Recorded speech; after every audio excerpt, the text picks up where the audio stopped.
기도하겠습니다. 하나님 아버지, 이제 하나님의 백성들이 하나님의 말씀 앞에 섭니다. 하나님의 말씀 앞에서 나의 모습을 발견하게 하시고 나의 모습을 다듬고 주의 백성다운 모습으로 살아가게 하여 주옵소서. 이 시간 주의 성령께서 우리의 귀를 열어주시고 마음을 열어주시사 겸손히 깨닫게 하시고 아멘으로 화답하여 하나님 아버지께 영광 돌리게 하옵소서.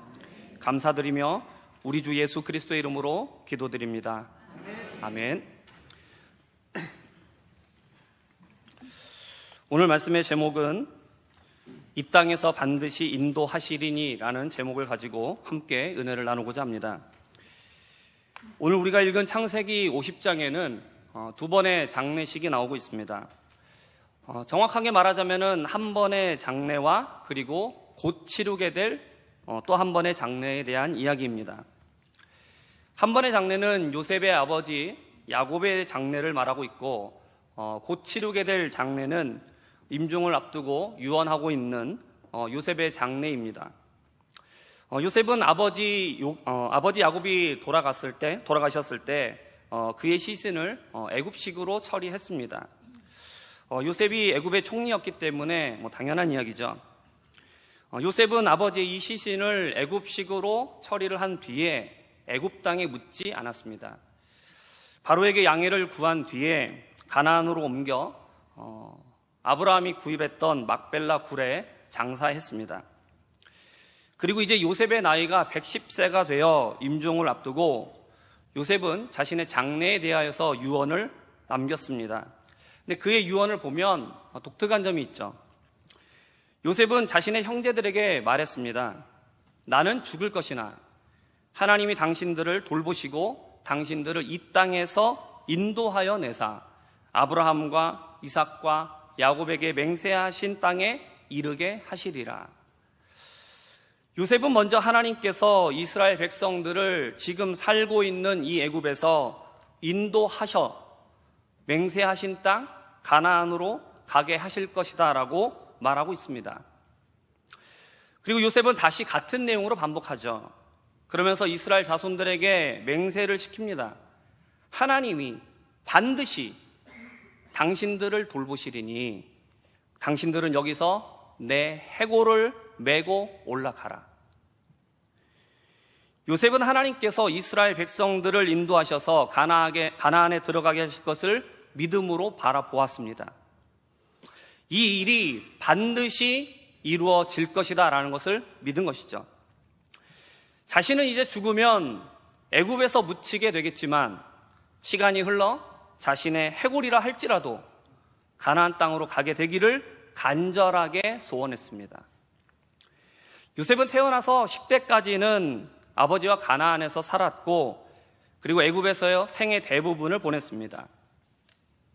애굽에서 많은 고난을 당했지만 애굽의 총리가 된 이후로 요셉은 그야말로 누구나 부러워하는 높은 자리에 올라갔습니다.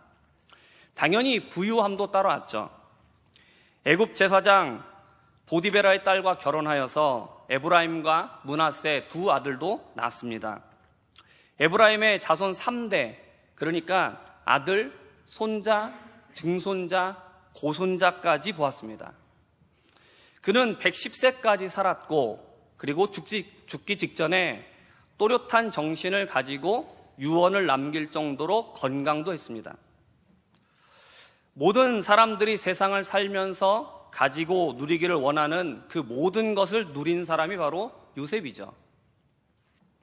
그리고 이제 그가 죽게 되면 당연히 국가장으로 화려하고 성대한 장례식을 치르게 될 것이고 그리고 애굽 땅 중에서도 아주 좋은 곳에 묻히게 될 것이었습니다. 그런데 요셉은 애굽 땅에 묻히게 되더라도 언젠가 반드시 하나님께서 이스라엘을 가나안으로 들어가게 하실 때에 자신의 해골이라도 가져가 가나안에 묻어달라고 유언을 하고 있습니다. 요셉은 왜 이런 유언을 하고 있는 것일까요? 가나안이 할아버지, 아버지가 살았고 또 자신의 유년기를 보낸 땅이기 때문에 이 가나안에 대한 향수 때문일까요? 여러분, 사람은 누구나 자신의 어린 시절을 보낸 곳에 대한 동경과 또 아련한 기억을 가지고 있습니다. 그래서 나이가 많으신 분들은 자식들이 살기 좋은 도시로 올라가서 같이 사시자고 그렇게 얘기를 해도 한사코 거절하시죠. 고향 땅과 그 집을 떠나지 않고 남으시고자 싶은 겁니다. 당연히 요셉에게도 이러한 고향에 대한 향수도 있었을 것입니다. 그러나 단지 그것 때문만은 아니었습니다. 요셉은 말합니다. 하나님께서 당신들을 아브라함과 야곱과 이삭에게 맹세하신 땅에 이르게 하실 겁니다. 요셉은 단순한 인간적인 감정 때문에가 아니라 약속으로 주신 땅이기 때문에 그 땅에 들어가기를 그토록 소망한 겁니다. 죽고 난 뒤에 어느 땅에 묻히든 그것이 얼마나 중요하겠는가 라고 생각할 수도 있겠죠. 그러나 요셉에게는 그것이 너무나도 중요한 문제였습니다. 요셉은 애굽에서 성공하고 많은 시간을 보내면서도 항상 그의 마음 가운데에는 하나님께서 주시겠다라고 맹세하신 가나안 땅이 자리하고 있었던 겁니다. 비록 지금은 갈 수 없지만 자신의 해골이라도 약속하신 땅에 들어가 그곳에서 함께 하기를 간절하게 소망한 것입니다. 요셉에게는 하나님께서 이스라엘 백성을 애굽에서 반드시 인도하여 내실 것이라는 확실한 믿음이 있었습니다. 그리고 그런 요셉의 믿음은 요셉이 애굽에서 살아가는 삶의 기준이 되었습니다. 우리들은 하나님을 믿고 이 세상을 살아가고 있습니다. 그리고 천국에 들어갈 것 역시 믿고 있습니다. 이런 우리의 모습은 요셉의 모습과 닮아 있죠. 그렇다면 늘 마음 가운데 약속의 땀을 품고 살았던 요셉의 삶은 어떤 모습이었을까요? 이 땅에서 반드시 인도하실 하나님을 믿으며 약속의 땅을 바라보았던 요셉은 어떤 삶을 살았습니까? 이 점이 오늘 우리 성도님들과 함께 생각해 보기를 원하는 것입니다. 우리들은 하나님을 믿고 하나님의 나라인 천국을 바라보고 살아가고 있습니다. 요셉은 애굽에서 평생을 살았으면서도 약속의 땅을 바라보면서 살았습니다. 그렇기 때문에 요셉의 삶은 세상의 사람들과는 다른 삶이었습니다. 늘 마음속에 약속의 땅을 품고 살아온 요셉의 삶을 되짚어 보면서 우리들도 이 세상에서 어떻게 살아가야 할 것인가에 대해서 함께 생각해 보겠습니다. 첫 번째로 하나님을 경외하는 삶을 살았습니다. 요셉의 삶은 하나님을 경외하는 삶이었습니다. 요셉은 하나님을 경외할 때에 하나님을 경외함으로써 그것이 자신에게 유익이 될 것인가 아니면 그것이 불이익이 될 것인가를 따지지 않았습니다. 창세기 39장 9절의 말씀을 함께 읽어보겠습니다. 이 집에는 나보다 큰 이가 없으며 주인이 아무것도 내게 금하지 아니하였어도 금한 것은 당신뿐이니 당신은 그네 아내임이라. 그런즉 내가 어찌 이 큰 악을 행하여 하나님께 죄를 지으리이까. 아멘. 이 말씀은 요셉이 보디발의 집에서 총무로 일하고 있을 때의 일입니다. 보디발은 요셉이 일하는 모습을 보고 매우 마음에 들어 했습니다. 요셉에게 일을 맡기면 일 처리를 매우 훌륭하게 해냈기 때문이죠. 그리고 일을 아주 제대로 진행했습니다. 그래서 자신의 아내를 제외한 집안에 있는 모든 일들 그리고 모든 사람들까지도 요셉에게 맡겼습니다. 하루는 보디발의 아내가 요셉을 유혹하려고 했습니다. 당시 요셉은 보디발에게 전적인 신임을 받고 있었습니다. 그리고 보디발의 아내의 유혹은 둘만 아는 비밀로 유지할 수도 있었을 겁니다. 젊은 요셉에게 이러한 유혹은 거절하기 힘들었던 유혹이었습니다. 하지만 요셉은 그녀의 유혹을 거절합니다. 사람들에게 들킬까봐를 걱정한 것이 아니었습니다. 보디발의 집에서 총무라는 그 지위를 잃어버릴 것을 걱정한 것도 아니었습니다. 요셉이 거절했던 이유는 이것이었습니다. 내가 어찌 이 큰 악을 행하여 하나님께 죄를 지을 수 있겠는가 였습니다. 요셉은 자신에게 이익이 될 수 있는 상황, 자신을 위해서 얼마든지 이익을 얻을 수 있는 상황에서도 하나님의 말씀에 순종하는 것을 선택했습니다. 요셉이 보디발의 아내의 제안을 거절함으로 누명을 쓰고 감옥에 들어가게 되었습니다. 하지만 요셉은 자신의 중심을 세상적인 이익을 얻는 것에 두지 않았습니다. 그는 하나님의 말씀을 불순종하게 되는 것을 두려워했습니다. 자신의 행동의 기준을 하나님 앞에서 죄가 되는 행동인가, 아니면 하나님께서 선하게 여기시는 행동인가에 두었습니다. 하나님을 두려워하고 하나님을 경외한 것에 대한 대가로 요셉은 감옥에 들어갔습니다. 감옥에서 죄수의 신분이 된 요셉은 그곳에서 하나님을 원망하지 않았죠. 그리고 자신의 신세를 한탄하지 않았습니다. 감옥에서도 그는 하나님을 경외했습니다. 여호수아 1장 7절을 보면 율법을 다 지켜 행하고 우로나 좌로나 치우치지 말라, 그리하면 어디로 가든지 형통할 것이다 라고 말씀을 하고 있습니다. 그런데 감옥에 간 요셉에 대해서 성경에서는 이렇게 이야기를 하고 있습니다. 여호와께서 요셉과 함께 하심이라, 그를 범사에 형통하게 하셨더라. 여러분, 감옥에 가 있는 요셉에게 성경에서 말하고 있는 게 뭐죠? 범사에 형통하게 하셨더라. 여러분, 요셉은 감옥에서도 형통했습니다. 그의 형통함의 이유는 그가 감옥이라 할지라도 하나님의 말씀대로 행했기 때문입니다. 하나님을 경외했기 때문이죠. 요셉은 감옥이라는 극악의 환경에서도 하나님을 경외했습니다. 하나님의 말씀을 버리면 세상적인 이익을 얻을 수도 있고 쾌락을 얻을 수도 있는데 그것을 거절하고 하나님을 경외하는 것을 선택했습니다. 또 삶의 절망이 찾아왔을 때에도 하나님 경외하기를 포기하지 않았습니다. 요셉은 언제나 하나님의 말씀을 지키고 경외하는 일에 한결같은 사람이었습니다. 우리가 두 번째로 살펴볼 것은 개인의 영광을 구하지 않았다는 것입니다. 요셉은 바로의 꿈을 해석해주고 애굽의 총리가 됩니다. 창세기 41장 35절과 36절을 함께 읽어보겠습니다. 그들로 장차 올 풍년에 모든 곡물을 거두고 그 곡물을 바로의 손에 돌려 양식을 위하여 각 성읍에 쌓아두게 하소서. 이와 같이 그 곡물을 이 땅에 저장하여 애굽 땅에 임할 7해 흉년에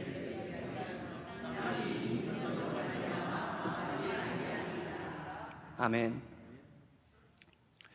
요셉은 바로의 꿈을 해석해 주면서 명철하고 지혜로운 사람을 세워서 애굽 땅을 다스리게 하시고 7년 동안 이 풍년의 동안에 흉년을 대비하면 될 것입니다 라고 이렇게 조언을 합니다. 바로와 신하들은 요셉의 말을 좋게 여기고, 그리고 바로는 요셉이 바로 너가 그 적임자다라고 요셉을 총리에 세우게 됩니다. 요셉은 총리가 된 뒤에 애굽의 온 땅을 순찰하고 상황을 조사하며 흉년을 대비합니다. 요셉은 7년의 풍년 동안에 곡물을 거두어 각 성에 저장해 둡니다. 7년의 풍년이 지나고 난 뒤에 요셉의 해석처럼 7년의 큰 흉년이 찾아옵니다. 이 흉년은 애굽에만 국한된 것이 아니라 애굽 온 땅과 그리고 주변에 있는 모든 나라까지 포함되었습니다. 사람들은 애굽에 양식이 있다는 소문을 듣고 애굽의 모든 백성과 또 각 나라의 사람들이 양식을 얻기 위하여 애굽으로 몰려들었습니다. 하나님께서는 요셉을 애굽의 총리로 세우시고 곡식을 준비하게 하셔서 모든 사람들이 굶어 죽지 않고 생명을 보존할 수 있게 하신 겁니다. 요셉은 애굽의 총리라는 정말 높은 자리에 올라갔지만 그곳에서 개인의 영광, 개인의 사리사욕을 채우지 않았습니다. 하나님께서 자신을 애굽의 총리의 직분에 세우셨다는 것을 분명하게 인식하고 자신에게 맡겨진 자신의 역할이 무엇인지 분명하게 알았으며 그리고 그 역할을 제대로 수행해내었습니다. 요셉이 총리가 되었기 때문에 7년 동안의 대흉년이 찾아왔지만 사람들은 생명을 구할 수 있게 되었습니다. 사람들의 생명을 구하시려는 하나님의 계획은 온전하게 이루어지게 된 것입니다. 다음으로 세 번째로 살펴볼 것은 원수를 용서한 것입니다. 요셉의 형제들은 아버지의 편애를 받고 자신들의 잘못된 모습을 일러바치는 요셉을 매우 미워했습니다. 결국 형들은 요셉을 죽이려 했고 애굽의 노예로 팔아버렸습니다. 요셉은 그 이후에 보디발의 집에서 노예로 지냈고 또 누명을 쓰고 감옥에 들어갔습니다. 그의 인생은 한순간에 절벽으로 떨어졌고 올라올 길은 전혀 보이지 않는 상황이 되었습니다. 아무 희망이 없는 상황이었지만 하나님께서는 요셉을 들어 애굽의 총리가 되게 하셨고 곡식을 사러 온 형제들은 꿈에도 생각하지 못한 채 요셉을 만나게 되었습니다. 형제들 앞에서 요셉이 자신의 정체를 알렸을 때에 형들은 너무나 당황하여 어떤 말도 할 수가 없었습니다. 요셉은 그런 형제들을 안심시키면서 아버지와 함께 모든 가족을 애굽으로 데려오게 했습니다. 요셉이 총리로 있었기 때문에 야곱과 요셉의 형제들은 바로의 큰 환대를 받으며 애굽에 들어와 살게 되었죠. 하지만 야곱이 세상을 떠나게 되자 형제들은 요셉이 복수에 나설까 두려움에 떨게 됩니다. 그래서 그들은 아버지 야곱이 요셉에게 보복하지 말라는 말을 지어내어 자신들에게 혹시라도 닥칠 화를 면하려고 했습니다. 그리고 형들은 요셉을 직접 찾아와 요셉의 앞에 엎드려 자신들은 모두 다 요셉의 종이다 이렇게 말하며 그 앞에 두려워하고 있었습니다. 자신을 죽이려 했다가 애굽에 팔아버린 형들, 이제 요셉이 보복하고자 마음만 먹는다면 얼마든지 할 수 있습니다. 형들을 죽인다고 해도 그것을 슬퍼할 아버지도 계시지 않습니다.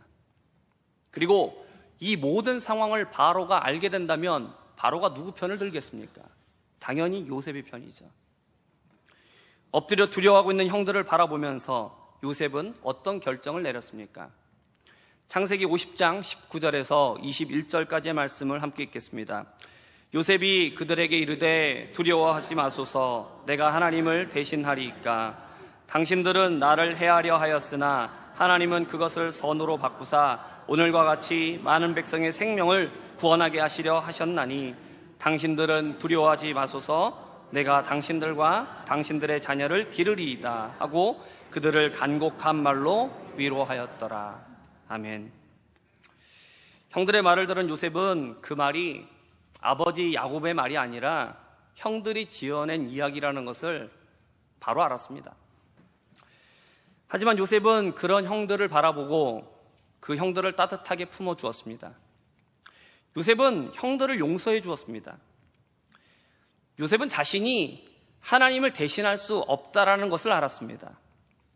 형들이 요셉을 팔아먹으려 한 죄에 대한 하나님의 징계는 피할 수 없겠지만 그 징계를 하나님을 대신하여 요셉 자신이 해서는 안 된다라는 것을 요셉은 알았습니다. 자신이 할 수 있는 것, 자신이 해야 되는 것은 보복이 아니라 용서하는 것임을 알았습니다. 하나님은 자신을 해하려 했던 형들의 그 악한 계획을 사용하셔서 요셉과 형들의 생명까지도, 더 나아가 사람들의 생명까지 건지시기 원하셨기 때문이었습니다. 요셉은 오히려 형들을 용서하고 형들과 그들의 자녀까지라도 내가 다 책임지겠다라고 약속합니다. 그리고 또 두려워 어찌할 줄 몰라 하고 있는 형들을 진심 어린 말로 위로해 주었습니다.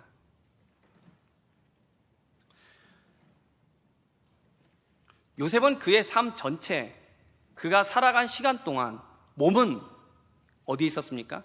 애굽에 있었습니다. 그러나 약속으로 주신 가나안을 마음에 품고 살았어.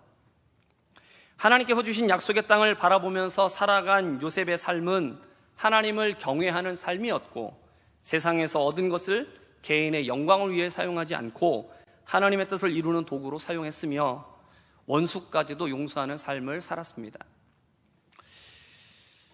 우리들은 하나님을 믿으며 하늘나라, 천국을 바라보면서 이 땅에서 살아가고 있는 사람들입니다. 그렇다면 이 세상을 살아가는 우리의 모습은 어떤 모습이 되어야 합니까? 나에게 어떤 유익이 있는가를 따지지 않고 하나님을 경외하는 삶, 하나님의 말씀을 지키는 것을 삶의 중심에 놓는 겁니다.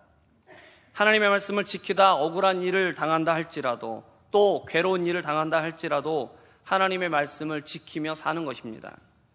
아무리 절망적인 상황을 마주하게 된다 할지라도 그곳에서 낭망하거나 좌절하거나 불만과 불평으로 세월을 보내는 것이 아니라 절망적인 상황에서도 하나님을 경외하는 삶을 사는 겁니다. 세상에서 성취하고 얻은 것들을 자신의 영광과 자신의 만족을 위해서 사용하지 않는 삶이죠. 세상을 살면서 우리가 성취할 수 있는 것들은 돈도 있고 명예도 있고 권력도 있고 건강도 있고 여러 가지가 있죠. 세상의 사람들은 이러한 것들을 얻고자 애를 쓰며 살아갑니다. 그리고 이것을 얻게 되면 자기 자신을 위해서 사용합니다. 하지만 천국을 소망하면서 이 땅을 살아가는 성도는 세상에서 얻은 것들 자신만을 위해서 사용하지 않습니다. 자신이 이루고 얻은 것들을 도구로 사용하여서 사람을 살리고 생명을 살리는 일, 하나님이 기뻐하시는 일 가운데 사용하는 것이죠.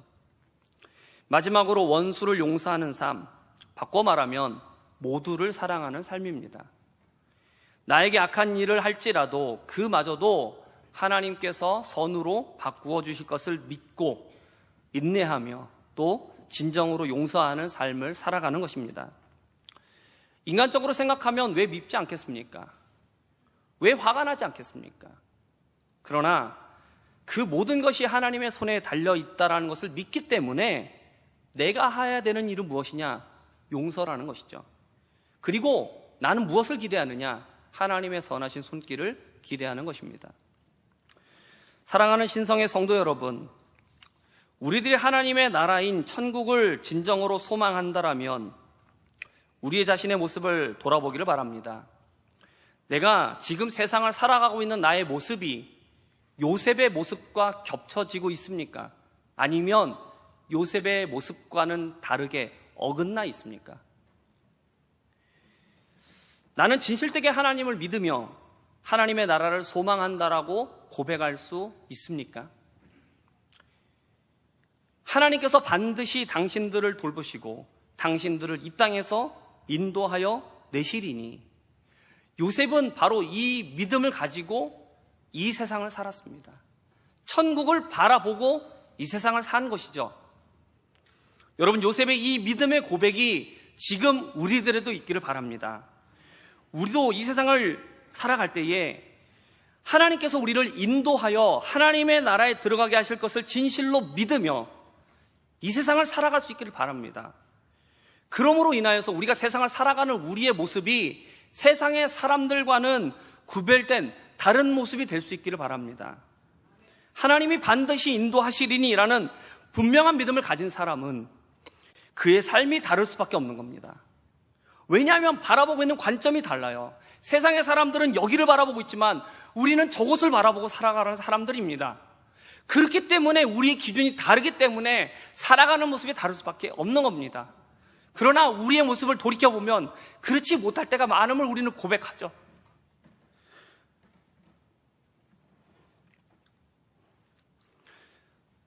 우리가 천국에 대한 확실한 소망과 믿음을 가지고 우리가 이 세상을 살며 세상의 사람들이 우리를 바라볼 때에 우리의 모습이 남다르구나, 예수 믿는 사람들의 삶은 정말 다르구나, 저들이 말하는 것이 거짓이 아니구나 라는 것을 그들이 인정할 수 있으려면 우리는 진정 하나님의 나라를 바라봐야 돼요. 그러나 우리 입술로는 하나님의 나라를 바라본다 말하지만 그러나 우리는 세상에 머물 때가 너무나 많아요. 사랑하는 성도 여러분, 저와 우리 모두가 이 세상을 살아갈 때에 진정으로 하나님의 나라를 소망하는 사람들이 되기를 바랍니다. 그래서 우리의 마음가짐이 달라지고 우리의 삶의 기준이 달라지고 정말 우리의 입술이 달라지고 그런 우리의 모습을 바라보면서 정말 다르구나, 정말 다르구나, 저들이 믿는 하나님은 정말 계시구나, 저들이 믿는 천국은 진짜 있구나 라는 그러한 그 이야기가 믿지 않는 사람들로부터 우리에게 들려올 수 있는, 그러므로 말미암아 우리의 그런 다른 모습을 통하여서 우리의 믿음이 진실되다라는 것을 증거하며 하나님께 영광을 돌리며 살아갈 수 있는 우리 모두가 될 수 있기를 주님의 이름으로 축복합니다. 기도하겠습니다. 주님, 우리를 반드시 이곳에서 인도하여 주님의 나라에 들어가게 하실 것을 믿음으로 바라보는 성도가 되게 하여 주시옵소서. 세상을 따라 살지 않고 하나님을 경외하며 나의 성취가 개인의 유익이 아닌 하나님의 뜻을 이루는 도구가 되게 하시며 모든 사람을 사랑하는 자로 살아가게 하여 주시옵소서. 성령님께서 내 안에 변화를 이루도록 도와주시고 우리의 신앙과 삶이 일치되며 하나님의 영광을 나타내는 자가 될 수 있도록 은혜를 더하여 주시옵소서. 감사드리며 살아계신 예수 그리스도의 이름으로 기도합니다. 아멘.